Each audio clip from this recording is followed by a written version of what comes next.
सोमवार व्रत कथा। किसी नगर में एक धनी व्यापारी रहता था। दूर दूर तक उसका व्यापार फैला हुआ था। नगर के सभी लोग उस व्यापारी का सम्मान करते थे। इतना सब कुछ संपन्न होने के बाद भी वह व्यापारी बहुत दुखी था, क्योंकि उसका कोई पुत्र नहीं था, जिस कारण अपने मृत्यु के पश्चात व्यापार के उत्तराधिकारी की चिंता उसे हमेशा सताती रहती थी। पुत्र प्राप्ति की इच्छा से व्यापारी प्रत्येक सोमवार भगवान शिव की व्रत पूजा किया करता था और शाम के समय शिव मंदिर में जाकर शिव जी के सामने घी का दीपक जलाया करता था। उसकी भक्ति देखकर माँ पार्वती प्रसन्न हो गई और भगवान शिव से उस व्यापारी की मनोकामना पूर्ण करने का निवेदन किया। भगवान शिव बोले, इस संसार में सबको उसके कर्म के अनुसार फल की प्राप्ति होती है। जो प्राणी जैसा कर्म करते हैं उन्हें वैसा ही फल प्राप्त होता है। शिव जी द्वारा समझाने के बावजूद माँ पार्वती नहीं मानी और उस व्यापारी की मनोकामना पूर्ति हेतु वे शिव जी से बार बार अनुरोध करती रही। अंततः माता के आग्रह को देखकर भगवान भोलेनाथ को उस व्यापारी को पुत्र प्राप्ति का वरदान देना पड़ा। वरदान देने के पश्चात भोलेनाथ माँ पार्वती से बोले, आपके आग्रह पर मैंने पुत्र प्राप्ति का वरदान तो दे दिया, परंतु इसका यह पुत्र 16 वर्ष से अधिक समय तक जीवित नहीं रहेगा। उसी रात भगवान शिव उस व्यापारी के स्वप्न में आए और उसे पुत्र प्राप्ति का वरदान दिया और उसके पुत्र के 16 वर्ष तक जीवित रहने की भी बात बताई।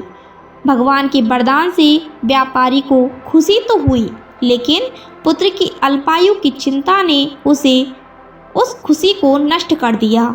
व्यापारी पहले की तरह सोमवार के दिन भगवान शिव का विधिवत व्रत करता रहा। कुछ महीनों के बाद उसके घर एक अति सुंदर बालक ने जन्म लिया और घर में खुशियां ही खुशियां भर गई। बहुत धूमधाम से पुत्र जन्म का समारोह मनाया गया, परंतु व्यापारी को पुत्र जन्म की अधिक खुशी नहीं हुई, क्योंकि उसे पुत्र की अल्प आयु के रहस्य का पता था। जब पुत्र 12 वर्ष का हुआ तो व्यापारी ने उसे उसके मामा के साथ पढ़ने के लिए वाराणसी भेज दिया। लड़का अपने मामा के साथ शिक्षा प्राप्ति हेतु चल दिया। रास्ते में जहाँ भी मामा भांजे विश्राम करने हेतु रुकते, वहीं यज्ञ करते और ब्राह्मणों को भोजन कराते। लंबी यात्रा के बाद मामा भांजे एक नगर में पहुँचे। उस दिन नगर के राजा की कन्या का विवाह था, जिस कारण पूरे नगर को सजाया गया था। निश्चित समय पर बारात आ गई, लेकिन वर का पिता अपने बेटे के एक आंख के काने होने के कारण बहुत चिंतित था। उसे वह था कि इस बात का पता चलने पर कहीं राजा विवाह से इनकार न कर दे, इससे उसकी बदनामी भी होगी। जब वर के पिता ने व्यापारी के पुत्र को देखा तो उसके मस्तिष्क में एक विचार आया। उसने सोचा, क्यों ना इस लड़के को दूल्हा बनाकर राजकुमारी से विवाह करा दूं। विवाह के बाद इसको धन देकर विदा कर दूंगा और राजकुमारी को अपने नगर ले जाऊंगा। वर के पिता ने लड़के के मामा से इस संबंध में बात की। मामा ने धन मिलने के लालच में वर के पिता की बात स्वीकार कर ली। लड़के को दूल्हे का वस्त्र पहनाकर राजकुमारी से विवाह कर दिया गया। राजा ने बहुत सारा धन देकर राजकुमारी को विदा किया। शादी के बाद लड़का जब राजकुमारी के साथ लौट रहा था तो वह सच नहीं छिपा सका और उसने राजकुमारी के ओढ़नी पर लिख दिया कि राजकुमारी, तुम्हारा विवाह मेरे साथ हुआ था। मैं तो वाराणसी पढ़ने के लिए जा रहा हूँ और अब तुम्हें जिस नवयुवक की पत्नी बनना पड़ेगा वह कान्हा है। जब राजकुमारी ने अपनी ओढ़नी पर लिखा हुआ पढ़ा तो उसके काने लड़के के साथ जाने से इनकार कर दिया। राजा को जब ये सब बातें पता लगी तो उसने राजकुमारी को महल में ही रख लिया।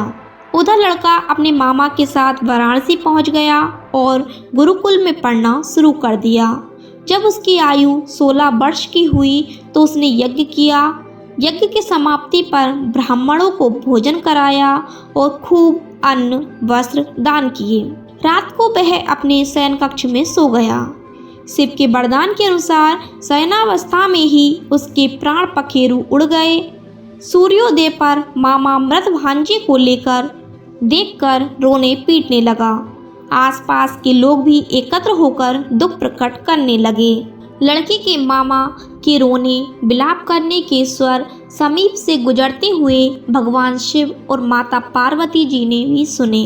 माता पार्वती ने भगवान से कहा, प्राणनाथ, मुझे इसके रोने के स्वर सहन नहीं हो रहे हैं। आप इस व्यक्ति के कष्ट को अवश्य दूर करें।